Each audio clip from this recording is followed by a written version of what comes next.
Good morning बच्चों। आज हम गणित भाग 1 का जो दूसरा प्रकरण है वास्तविक संख्याएं, उसमें से अपरिमेय संख्या संख्या रेखा पर दर्शाना, यह भाग देखने वाले हैं। वास्तविक रूप में अपरिमेय संख्याओं को संख्या रेखा पर दर्शाना, यह भाग हमने 8वीं कक्षा में ही पढ़ा हुआ है, लेकिन दोबारा एक बार हम इसे यहाँ पर समझने की कोशिश करते हैं। वर्गमूल 2 और वर्गमूल 3, यह अपरिमेय संख्याओं को हम संख्या रेखा पर दर्शाना सीखेंगे। मैंने यहाँ पर एक संख्या रेखा बनाई है। संख्या रेखा पर मैंने ओ बिंदु लिया है जो 0 बिंदु का निर्देशांक है। ओ से 1 का जो अंतर है वो है 1 इकाई, और ए से बी का अंतर है 1 इकाई। यानी कि ओ के बाद, ओ बिंदु के बाद हर आने वाला जो एक बिंदु है वो 1 इकाई पर स्थापित किया गया है। ओ से 1 का अंतर 1 इकाई है, ए से बी का अंतर 1 इकाई है। अब हम क्या करेंगे, इस संख्या रेखा पर कोई भी एक बाहरी बिंदु हो, जैसे कि हमने माना P, इस P से संख्या रेखा पर एक लंब खींचेंगे। यहाँ लिख देती हूँ मैं, बाहरी बिंदु P से संख्या रेखा पर एक मैंने लंब खींचा, तो PA लंब OA। ठीक है। अब हमें क्या ज्ञात करना है, हमें ज्ञात करना है OP की लंबाई। अब देखिए, अगर आपने ध्यान से देखा तो PA जो है वो OA को लंब है, और यहाँ पर एक त्रिभुज बन रहा है, वो है समकोण त्रिभुज। और समकोण त्रिभुज में दो भुजाओं की लंबाई हमें दी गई है। हमें विकर्ण की लंबाई ज्ञात करनी है। तो कैसे ज्ञात करेंगे? पाइथागोरस प्रमेय के अनुसार हम विकर्ण OP की लंबाई को ज्ञात करेंगे। यहाँ पर हम पाइथागोरस प्रमेय का उपयोग करेंगे। त्रिभुज OAP में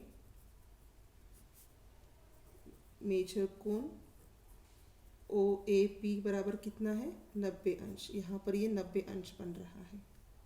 इसलिए पाइथागोरस के प्रमेय के अनुसार OP जो कि हमारा कर्ण है, OP का वर्ग बराबर आधार का वर्ग जमा ऊंचाई का वर्ग। आधार है आपका OA और ऊंचाई है आपकी P है। OA का मूल्य हमने यहाँ लिखा था, याद आपको आ रहा है ना, 1 इकाई। तो 1 का वर्ग जमा PA जो है वो भी कितना होगा? 1 इकाई पर है। ये लिखना भूल गई थी मैं। तो PA का माप भी कितना है? 1। कितना होता है ये?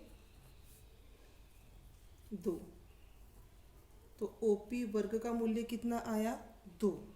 दोनों तरफ का क्या करो? वर्गमूल ज्ञात करो।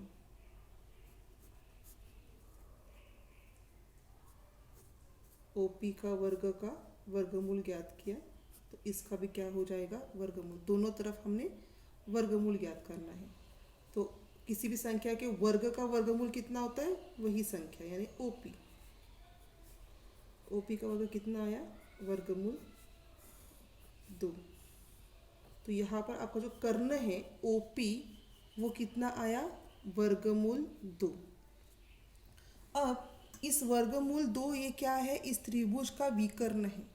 अगर मैंने इस विकर्ण को वृत्त की त्रिज्या माना, विकर्ण को वृत्त की त्रिज्या समझा और चाप रखा, यहाँ पर आपका प्रकार यहाँ पर रखा, प्रकार का जो नुकीला भाग है वो O पे रखा, पेंसिल वाला भाग P पे रखा, और OP का नाप लेते हुए मैंने यदि यहाँ पर एक वृत्त खींचा, आप इसे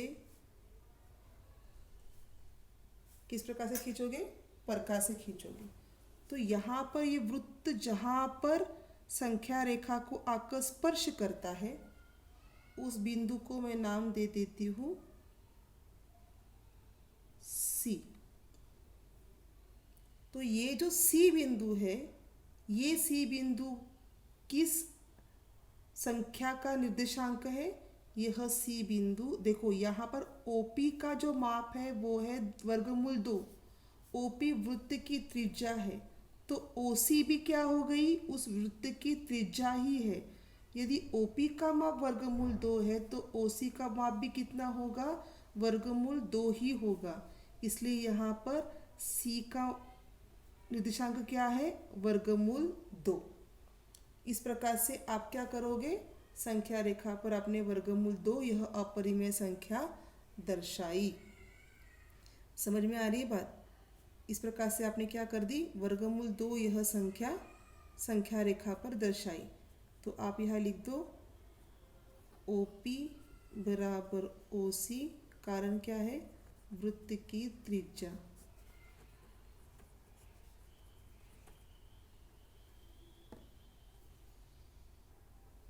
OP बराबर OC वृत्त की त्रिज्या है, इसीलिए OC का माप कितना है? वर्गमूल 2। तो हमने वर्गमूल 2 यह अपरिमेय संख्या रेखा पर स्थापित करके दिखाई। इसी प्रकार से आप वर्गमूल 3 यह अपरिमेय संख्या रेखा पर दर्शाना सीखोगे। तो यहाँ पर हम क्या करेंगे? अब पहले हमने OA यह आधार लिया था, अब हम OC यह आधार लेंगे। तो हम OC लेंगे तो हमारा OC का लंबाई कितनी है? वर्गमूल 2। ये OC कितना है? वर्गमूल 2। यहाँ पर क्या हो गया? वर्गमूल 2।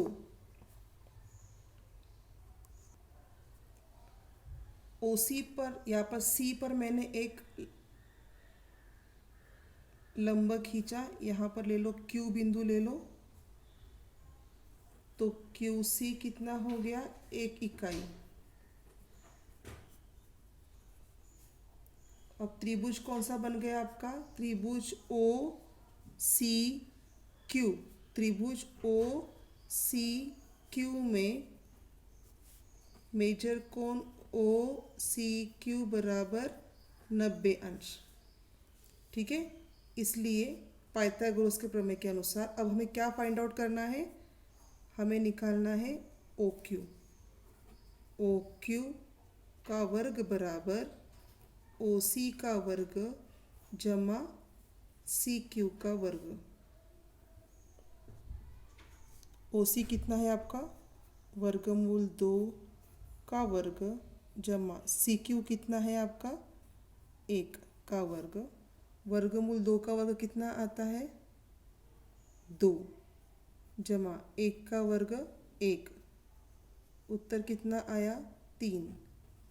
OQ का वर्ग कितना आता है? 3। दोनों पक्षों का वर्गमूल करो।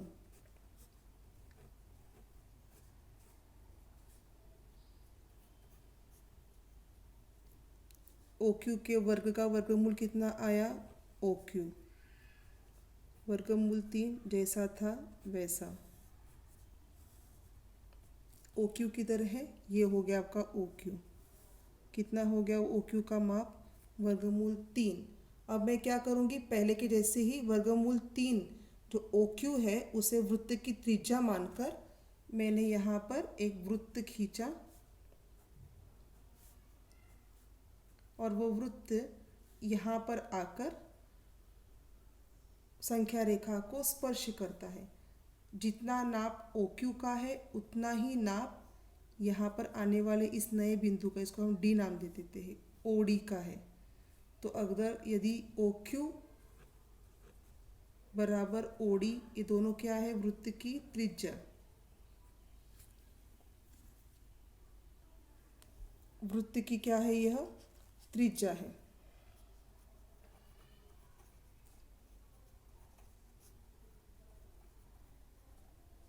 इसलिए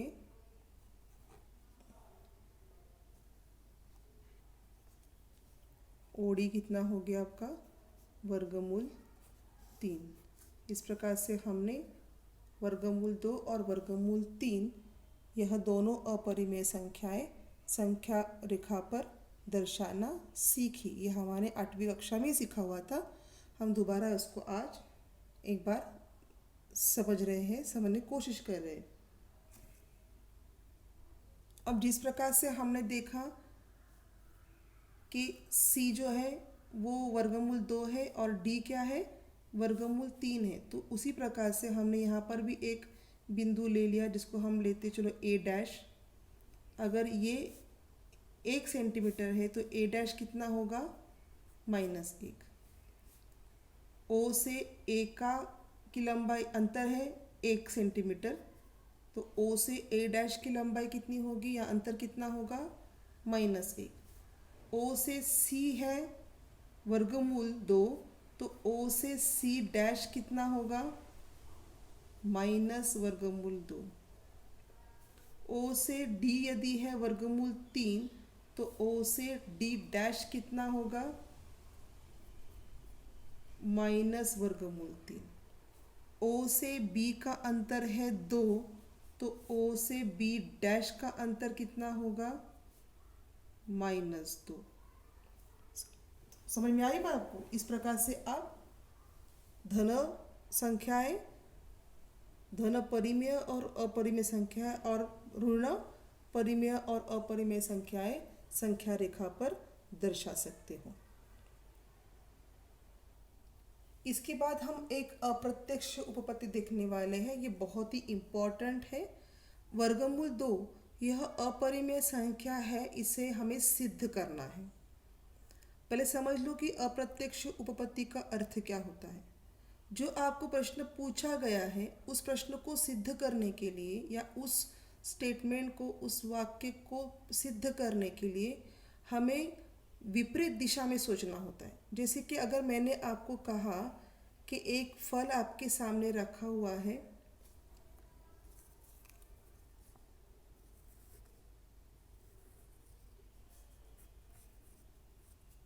यह फल सेब का फल है, यह हमें क्या करना है प्रूव करना है, सिद्ध करना है। तो अप्रत्यक्ष उपपत्ति में हम क्या करते हैं, हम कहेंगे कि यह फल जो है वो सेब नहीं, यह अनार है।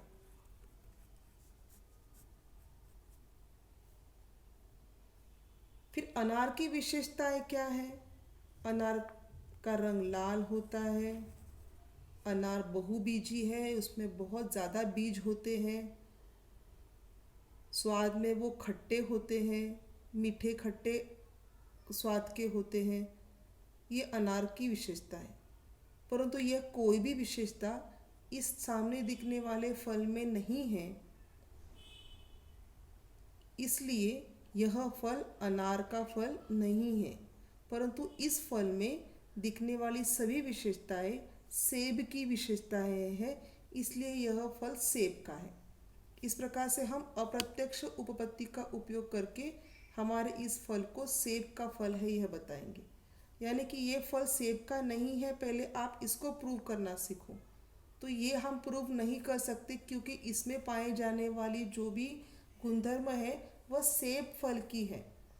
तो इसलिए यह फल क्या है, सारे गुणधर्मों को देखते हुए यह फल सेब का है, यह हम सिद्ध करते हैं। ये तो एक छोटा सा उदाहरण है। गणित कैसे करेंगे वो देखते हैं। तो हम क्या करेंगे, अब हम कहेंगे हमें सिद्ध करना है कि वर्गमूल 2 यह अपरिमेय संख्या है, यह हमें सिद्ध करना है।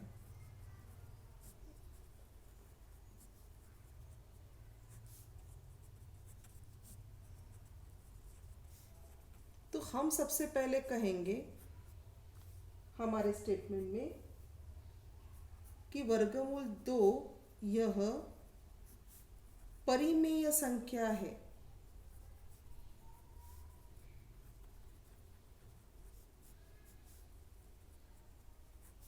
यह हमें क्या कर दिया, माना कि वर्गमूल 2 यह क्या है, परिमेय संख्या। मैंने कहा ना आपको अप्रत्यक्ष उपपत्ति का उपयोग करना है। हमें सिद्ध करना है कि यह अपरिमेय संख्या है, पर हम अप्रत्यक्ष उपपत्ति में क्या कहेंगे कि नहीं नहीं यह परिमेय संख्या है। ऐसा यदि हमने माना तो परिमेय संख्या मतलब क्या बताओ? तो परिमेय संख्या मतलब उसकी जो परिभाषा है उस परिभाषा के अनुसार P/Q इस रूप में परिमेय संख्या लिखी जाती है, और इसमें P और Q दोनों भी क्या होते हैं? वास्तविक संख्याएं हैं, वास्तविक संख्याओं के समुच्चय में आती है, और Q जो है वह शून्य नहीं होना चाहिए। ये परिमेय संख्या की परिभाषा है।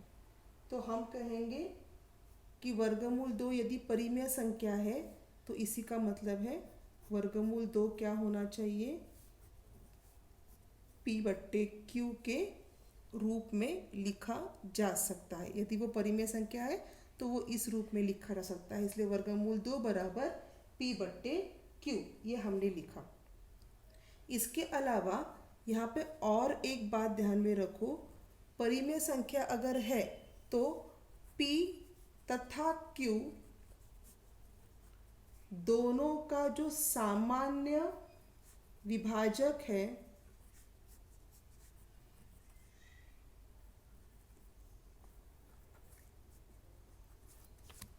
वह केवल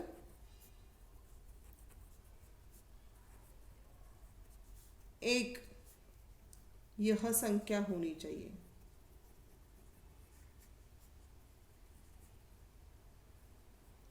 एक के अलावा P और Q के कोई भी दूसरे सामान्य विभाजक नहीं हो सकते, यानी ये दोनों अभाज्य संख्याएं होनी चाहिए। दोनों का केवल एक यही सामान्य रूप होना चाहिए, सामान्य विभाजक होना चाहिए। ठीक है, ये हमारा जो है बहुत ही महत्वपूर्ण पॉइंट है। अब हम क्या करेंगे? अब हम इन दोनों पक्षों का वर्ग करेंगे। तो वर्गमूल 2 का भी वर्ग करो और इनका भी क्या लिखो? वर्ग लिखो। ठीक है, वर्गमूल 2 का वर्ग कितना आया? 2। P वर्ग बट्टे Q वर्ग, ये Q वर्ग ऊपर चला गया तो इसको हम ऐसे लिखें, इसका मतलब है P बराबर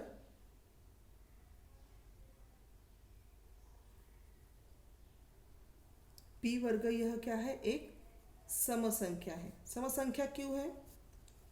जब किसी भी संख्या का विभाजक, अब यहाँ पर देखिए P वर्ग जो है इसको अगर हमने एक संख्या माना तो उसके जो फैक्टर्स है, गुणनखंड है, उसमें 2 आ रहा है। तो 2 तभी आता है जब संख्या सम संख्या होती है। किसी भी संख्या का गुणनखंड या किसी भी संख्या को 2 से भाग कब जाता है? जब वह संख्या सम संख्या होती है, तब उसके इकाई स्थान पर 0, 2, 4, 6, 8 यह सम संख्याएं होती है, तब हम 2 से भाग लगाते हैं। तो यहाँ पर P वर्ग का सबसे पहला फैक्टर या पहला गुणनखंड क्या है? 2 है। इसका मतलब P वर्ग क्या है? यह सम संख्या है। यदि P वर्ग यह सम संख्या है तो P का जो विभाजक है वो क्या है? 2। ठीक है, P का 2 यह क्या है? विभाजक है। इसको हम नंबर 1 डाल देते। देखो इसका मतलब ये हो गया कि P का सबसे पहला फैक्टर कौन सा है? 2। ठीक है, अब हम इस P देखिए, दोबारा एक बात समझिए, हमने क्या किया है? हमने सबसे पहले कहा कि वर्गमूल 2 यह परिमेय संख्या है। ठीक है, परिमेय संख्या के जो गुणधर्म है वो क्या है? कि परिमेय संख्या जो होती है वो सारी वास्तविक संख्या होती है, रैशनल नंबर्स होती है। ठीक है, उसके बाद Q जो है, यानी कि जो हर में जो Q पाया जाता है वो शून्य नहीं होना चाहिए, वो शून्येतर संख्या होनी चाहिए। और P और Q जो है, इनका जो सामान्य विभाजक है वो सिर्फ 1 होता है। एक के अलावा और दूसरी कोई संख्या सामान्य विभाजक नहीं होती। ये इस बहुत ही महत्वपूर्ण पॉइंट है। फिर हमने क्या कहा कि यदि वर्गमूल 2 परिमेय संख्या है तो उसे हम इस फॉर्म में लिख सकते हैं, वर्गमूल 2 बराबर p/q। दोनों का हमने क्या किया, वर्ग किया, दोनों पक्षों का हमने वर्ग किया, तो हमें हल मिल गया 2 बराबर p वर्ग बट्टे q वर्ग। तो इसलिए इस q वर्ग को हम यहाँ लेके आ गए, तो हमें मिल गया p वर्ग बराबर 2q वर्ग। p यह सामान्य समसंख्या है, इसलिए p का विभाजक क्या है, 2। p का एक विभाजक हमें मिल गया 2। अब हम आगे यह कहते हैं कि यदि समझो मैंने ये पॉइंट नंबर हमारा 1 था, तो ये हमारा पॉइंट नंबर तो 2 आ गया कि समझो कि p यदि कोई संख्या है तो p को मैं लेती हूँ 2m। p यदि एक कोई संख्या है तो p को मैं मानती हूँ 2m। ये सिर्फ मैंने माना है, p वर्ग बराबर 2m ऐसा मैंने मान लिया। p वर्ग बराबर 2m ऐसा मैंने सिर्फ मान लिया। 2 इसलिए लिया है क्योंकि 2 उसका एक विभाजक है और p यह समसंख्या है। तो p यदि एक कोई समसंख्या है तो p बराबर 2m, ये उसके फैक्टर्स होंगे, तो ये 2m मैंने मान लिया। यहाँ पर m क्या होना चाहिए, वास्तविक संख्या होना चाहिए, इंटीजर होना चाहिए। ठीक है, अब दोनों तरफ का दोबारा वर्ग करो, तो आ गया p वर्ग बराबर 4m का वर्ग। देखो यहाँ पर मैंने p को कहा था 2q का वर्ग, यहाँ कह रही हूँ मैं p वर्ग बराबर 4m का वर्ग, तो दोनों का मतलब से क्या हो गया, 2q का वर्ग बराबर 4m का वर्ग, बराबर ना। दोनों भी p वर्ग है, इसका मतलब है 2q का वर्ग बराबर 4m का वर्ग। इसको हल करो, उत्तर आया q वर्ग बराबर 2m का वर्ग। ठीक है, अब यहाँ पर ध्यान से देखो इस पॉइंट को, यहाँ पर देखो ये पॉइंट और ये पॉइंट देखो, आप इन दोनों पॉइंट्स को ध्यान से देखो। मैंने आपको यहाँ कहा था यदि p वर्ग का एक विभाजक या एक मल्टीपल या उसका एक गुणनखंड यदि 2 है तो वह समसंख्या है। यहाँ पर भी q वर्ग का एक गुणनखंड क्या आ गया है, 2 आ गया है, तो q वर्ग भी क्या है, समसंख्या। और यदि q वर्ग समसंख्या है तो q वर्ग का एक विभाजक क्या होना चाहिए, 2। यहाँ लिखती हूँ मैं, तो q का एक विभाजक क्या होगा, 2।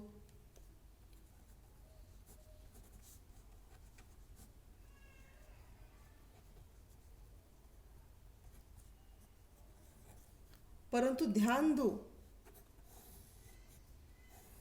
हमने पहले ही स्टेटमेंट में बताया है कि p और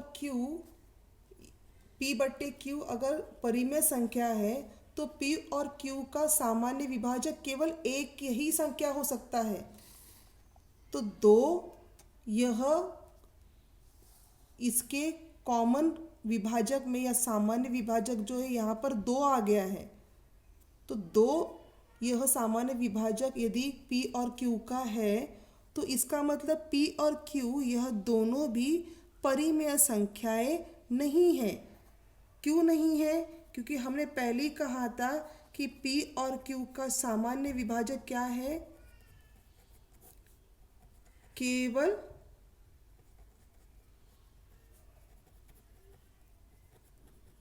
एक है, पर यहाँ पर 2 यह भी सामान्य विभाजक आ रहा है।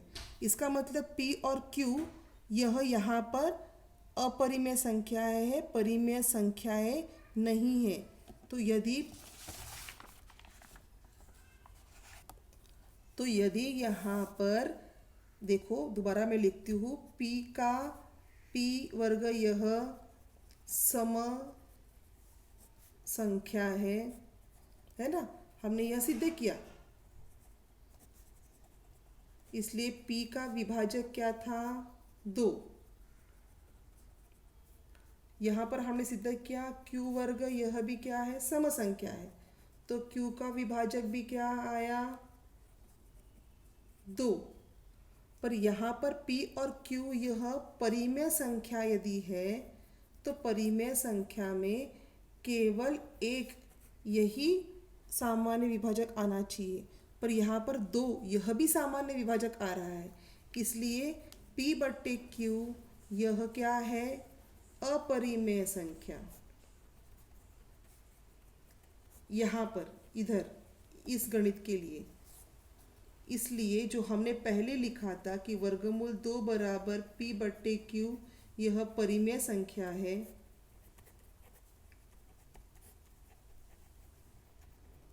यह हमारा स्टेटमेंट क्या हो गया?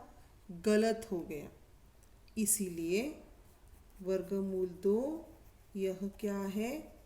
अपरिमेय संख्या है।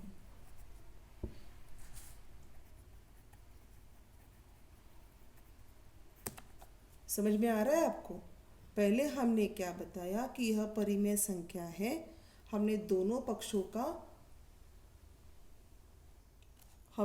पक्षों का वर्ग किया, हमने निकाला कि p वर्ग बराबर 2q वर्ग, यानी कि p वर्ग यह सम संख्या है तो उसका 2 यह क्या होना चाहिए? विभाजक होना चाहिए। यदि कोई संख्या है तो हमने p को 2m मान लिया, ऐसे मान लिया, तो p अगर 2m है तो हमने दोनों पक्षों का वर्ग किया, तो वर्ग करने के बाद हमें यहाँ पर मिल गया 4m का वर्ग। तो यहाँ पर देखो 4 भी क्या है ना, तो यहाँ पर भी ये भी क्या हो गया? परिमेय संख्या। तो 4 भी क्या है? सम संख्या है। तो इसका हमने p वर्ग बराबर 4m का वर्ग, तो p वर्ग कैंसिल हो गया, 2q वर्ग बराबर 4m वर्ग, इसलिए यहाँ पर 2 और 4 कैंसिल हो गए, तो q वर्ग बराबर 2m का वर्ग। तो 2m का वर्ग तभी आएगा जब q वर्ग क्या है? सम संख्या है, यानी कि q वर्ग का एक गुणनखंड एक फैक्टर 2 है, इसलिए यह सम संख्या है। यहाँ पर भी p का फैक्टर एक 2 आया था, यहाँ पर भी q का फैक्टर 2 आया है, और यहाँ पर दोनों का कॉमन जो है फैक्टर वो क्या है? 2। परंतु p और q यह दोनों हमने पहले क्या कहा था कि इनमें कॉमन फैक्टर केवल एक ही होना चाहिए। समझ में आ रहा है आपको? पर यहाँ पर कॉमन फैक्टर में 2 भी आया है, तो इसका मतलब p और q यह परिमेय संख्या नहीं है, वह अपरिमेय संख्या है। यदि वह अपरिमेय संख्या है तो हमने ये बताया, वो जो हमारा स्टेटमेंट है कि यह एक परिमेय संख्या है, यह हमारा स्टेटमेंट क्या हो जाता है? गलत हो जाता है। और इसीलिए वर्गमूल 2 क्या है? अपरिमेय संख्या है।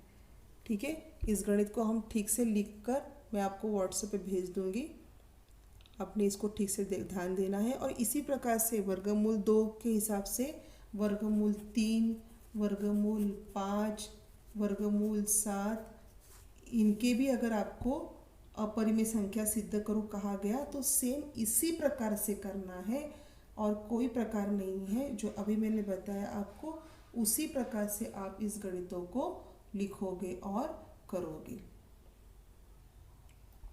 इसके बाद यहाँ पे देखो, अपरिमेय संख्याओं को का दशमलव रूप में लेखन होता है। सपोज अगर कोई भी संख्या है, उस संख्या को अगर आपने भाग विधि से उसका वर्गमूल ज्ञात करने की कोशिश की, जैसे कि 2 का अगर आपने वर्गमूल ज्ञात करना चाहा तो आप देखोगे, आप भाग लगा के देख लीजिए, वर्गमूल 2 का अगर आपने वर्गमूल ज्ञात करना चाहा तो आप देखोगे कि उसका जो भागाकार है वो इस प्रकार से आएगा 1.41421 डॉट डॉट, मतलब आगे भागाकार चलता ही जाएगा, खत्म नहीं होगा। ये क्या है? ये अखंडित अनावर्ती दशमलव रूप है। तो यदि किसी भी संख्या का अगर वर्गमूल इस प्रकार से अनावर्ती या अखंडित दशमलव रूप आता हो, यानी कि इस प्रकार से अगर आता हो, तो उस संख्या को अपरिमेय संख्या कहा जाता है। किसी भी संख्या का यदि वर्गमूल इस प्रकार से अखंडित अनावर्ती दशमलव रूप में आता हो तो उसे अपरिमेय संख्या कहा जाता है। परिमेय संख्याएं जो होती है उनका अगर यदि आप वर्गमूल ज्ञात करोगे तो वो खंडित रूप में आएगा, मतलब भाग पूर्णतः से यहाँ पर पूर्ण हो जाएगा भाग। यहाँ पर भाग पूर्ण नहीं हो रहा है, लगातार भागाकार लगता जा रहा है, आगे आगे गणित बढ़ता जा रहा है, यहाँ पर कोई इसका अंत नहीं है। इसे कहेंगे हम अपरिमेय संख्या। यदि भागाकार में अंत नहीं हो रहा है, अखंडित भागाकार आगे चलता जा रहा है, उसका कोई खंडन नहीं हो रहा, तो ऐसी संख्याओं के वर्गमूल को क्या कहोगे आप? अपरिमेय संख्या।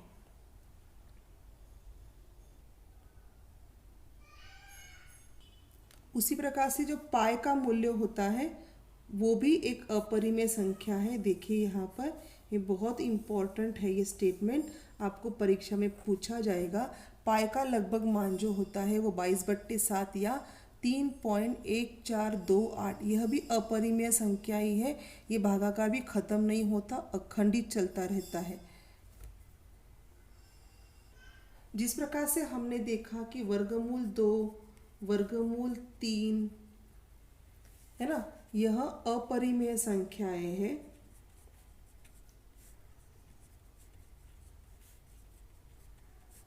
इसे किस प्रकार से सिद्ध करना है यह हमने देखा।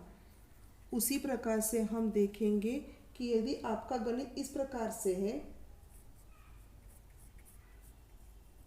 तो यह भी अपरिमेय संख्या है क्या, यह आपको सिद्ध करना है।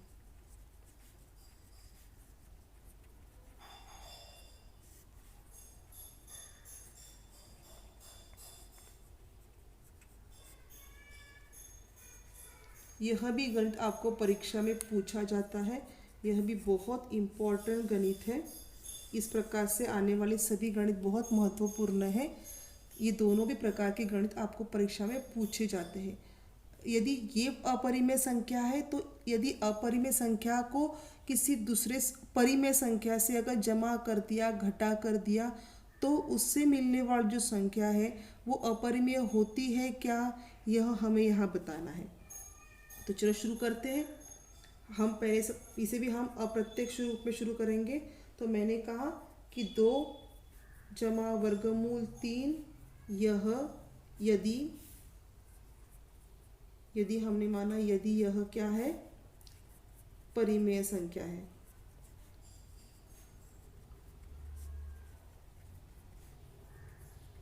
ठीक है, हमने मान लिया कि यह क्या है, परिमेय संख्या है।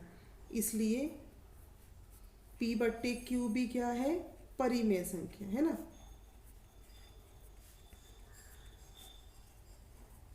क्यों? क्योंकि P/Q में P और Q क्या होते हैं, वास्तविक संख्या होती है और Q शून्य नहीं होता।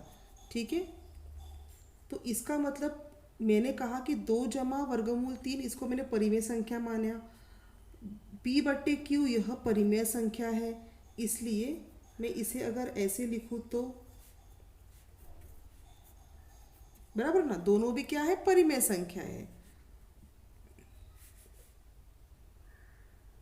तो इसका मतलब क्या हो गया, ये वर्गमूल 3 को हम यहीं पे रखेंगे और ये जो 2 जमा में है उसे हम उस तरफ ले जाएंगे।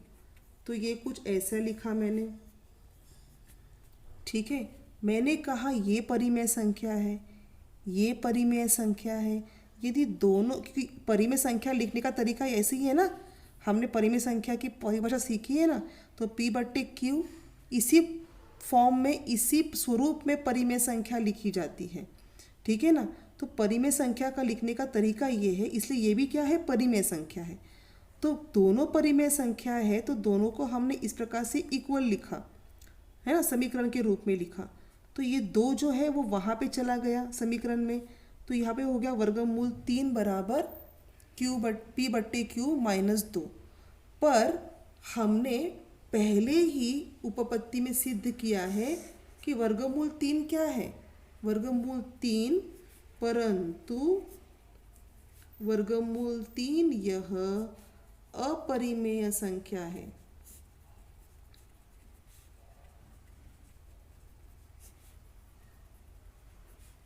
यह क्या है, यह हमने ऑलरेडी सिद्ध किया है। बराबर है।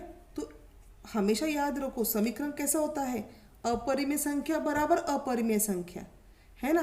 पर यहाँ पर क्या हो गया है, यहाँ पर कुछ ऐसा हो गया है। वर्गमूल 3 यदि अपरिमेय संख्या है तो p/q-2 यह परिमेय संख्या कैसे हो सकती है, यह भी क्या हो गई, अपरिमेय संख्या ही हो गई। इसलिए अगर ये अपरिमेय संख्या है, ये अपरिमेय संख्या है, तो इनका जो मूल रूप है ये भी क्या हो गया, अपरिमेय संख्या ही हो गया। इसलिए 2 जमा वर्गमूल 3 यह क्या है, अपरिमेय संख्या है। यह क्या है, अपरिमेय संख्या है।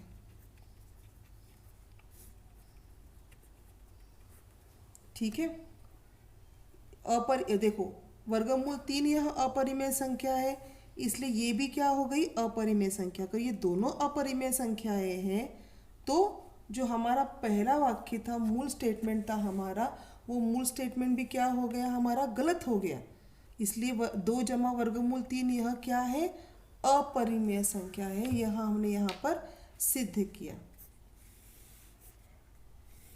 इसी प्रकार से आप बाकी के भी जो उदाहरण है उन्हें भी सिद्ध कर सकते हो कि यह अपरिमेय संख्या है या नहीं है। ठीक है। अब हम देखते हैं अपरिमेय संख्या का गुणधर्म क्या होता है। ध्यान रखो, नंबर 1, यदि कोई भी परिमेय संख्या हो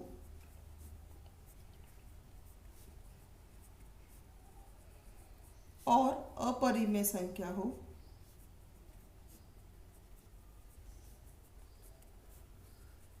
इनका यदि आपने जमा किया या घटा किया तो इनका आने वाला उत्तर जो होता है वो क्या होता है, अपरिमेय संख्या होता है। देखो मैंने क्या कहा, परिमेय संख्या और अपरिमेय संख्या का आप योग करो या उनका घटा करो, उनका जो भी उत्तर आता है वो हमेशा अपरिमेय संख्या ही होता है। जैसे हमने यहाँ किया, वर्गमूल 3 यह अपरिमेय संख्या थी, उसके सामने आपने 2 यह परिमेय संख्या है। परिमेय संख्या और अपरिमेय संख्या का जमा करो या उनका घटा करो, जो भी आपको संख्या मिलेगी वो क्या होगी, अपरिमेय संख्या ही होगी। तो ये दोनों भी क्या है, अपरिमेय संख्या है। उसी प्रकार से गुणधर्म नंबर 2, कोई भी शून्येतर परिमेय संख्या ले लो और अपरिमेय संख्याएं ले लो, उनका यदि आपने गुणाकार किया या भाग किया तो उनका आने वाला उत्तर भी क्या होगा, अपरिमेय संख्या ही होगा। देखो मैं क्या लिख रही हूँ, परिमेय संख्या और अपरिमेय संख्या,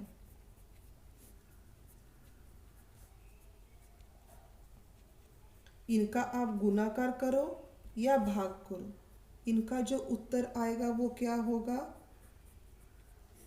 अपरिमेय संख्या ही होगा। यानी कि अगर मैंने 2 गुना वर्गमूल 3 लिखा क्या या 2 भाग वर्गमूल 3 लिखा क्या, ये दोनों भी क्या है, अपरिमेय संख्या ही है। ध्यान में रखो इन दोनों गुणधर्मों को। तीसरा गुणधर्म क्या है, तीसरा गुणधर्म क्या है, यदि दोनों संख्याएं अपरिमेय संख्याएं हैं तो उनका, तीसरा गुणधर्म, यदि दोनों संख्याएं अपरिमेय संख्याएं हो और हमने अगर इसका जमा, घटा, गुना या भाग किया तो इनका आने वाला जो उत्तर होगा वो यदि या तो परिमेय संख्या होगा या अपरिमेय संख्या हो सकता है, परिमेय या अपरिमेय संख्या हो सकता है। दोनों में से कोई भी एक संख्या यहाँ पर हो सकती है। इस गुणधर्म को ध्यान में रखो। किताब में पेज नंबर 24 पर यहाँ पर आपको ये गुणधर्म लिख कर दिए हैं। ये गुणधर्म को देखो, ये तीनों गुणधर्म बहुत इम्पॉर्टेंट है, इसी के आधार पर आपको आगे आने वाले गणित जो है इनमें ये गुणधर्म काम में आएंगे। ठीक है, तो इसलिए इनको गुणधर्मों को ध्यान से पढ़ो, ध्यान से समझो और इस पर आधारित प्रसंग्रह 2.2 के जो उदाहरण है वो आपने क्या करने हैं, ठीक तरीके से एक बार इनको अपनी कॉपी में आपने हल करना है। देखिए यहाँ पर अपरिमेय संख्या को सिद्ध करने के लिए कहा गया है, यहाँ पर भी यह संख्या अपरिमेय संख्या है, यह सिद्ध करने के लिए कहा गया है। मैंने आपको अभी अभी सिखाया था कि आप किस प्रकार से इसको सिद्ध करोगे। उसके बाद यहाँ पर प्रश्न दिया है वर्गमूल 5 और वर्गमूल 10 या संख्याओं को संख्या रेखा पे आपने दर्शाना है, तो वो भी आप दर्शा सकते हो। ये जो गणित है आपके संख्याओं को मध्य स्थिति, कौन सी संख्या मध्य स्थिति में है यह बताना है आपको। यह जो गणित है वो मैं आपको खुद हल करके समझाऊंगी और अगले क्लास में हम इन गणितों को देखेंगे।